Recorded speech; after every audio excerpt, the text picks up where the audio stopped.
Shalom.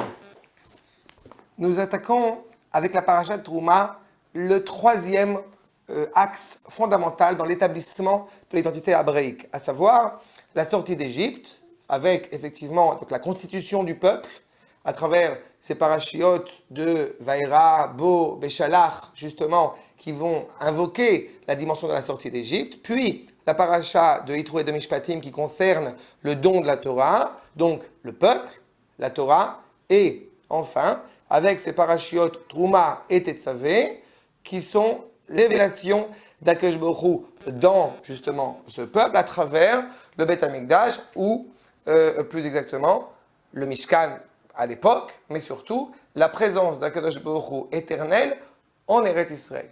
Le peuple, la Torah, partant de cette troisième partie, je voudrais insister sur l'actualité, la contemporanéité de cette présence d'Akadosh Baruch Hu sur ce qui doit ou s'installer, doit s'établir le Beth Amikdash, le troisième temple, Bezrat Hashem.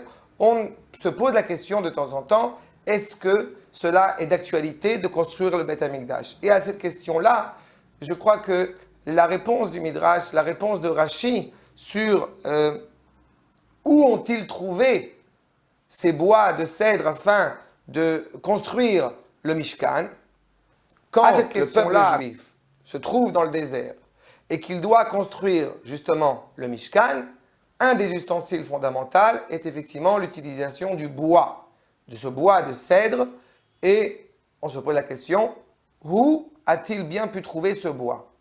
Rashi nous commente dans le chapitre 26 de Sefer Shemot de notre paracha, où effectivement, il nous est annoncé que Yaakov lui-même, en descendant en Égypte, a planté justement des cèdres en Égypte.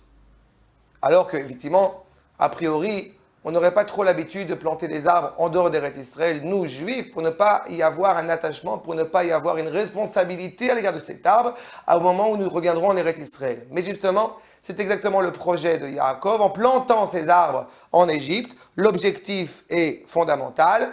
Il va ordonner à ses enfants de ne pas oublier de prendre ces arbres quand ils vont sortir d'Égypte, qui leur serviront à construire le Mishkan, puis effectivement dans le désert.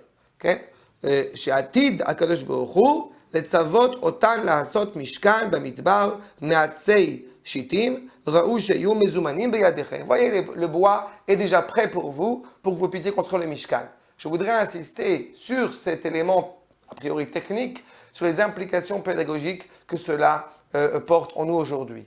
Nous œuvrons, nous travaillons, nous réfléchissons sur les différents éléments du Beth Amikdash. Peut-être que le Beth Amikdash, nous n'aurons pas le privilège de le construire demain, mais nos enfants le pourront, ou nos petits-enfants. Mais en tout cas, tout ce que nous inscrivons aujourd'hui portera ses fruits demain, ou peut-être après-demain, nous n'en savons rien. Mais ce qui est sûr, c'est que cela est très important pour pouvoir bien s'inscrire dans le maillon dans la chaîne, avec cette présence d'Akadosh Baruch Hu qui réside dans le peuple juif. Ve'asuli migdash ve'shachanti betocham. Ils me feront un sanctuaire et je résiderai parmi eux. À cela, les commentateurs rappelleront, il aurait pu être écrit je résiderai parmi lui. Non, en lui, non, je résiderai parmi eux. La volonté, c'est que cette présence d'Akadosh Baruch Hu soit pleinement révélée dans le peuple juif et par là même dans le monde entier. Shabbat Shalom.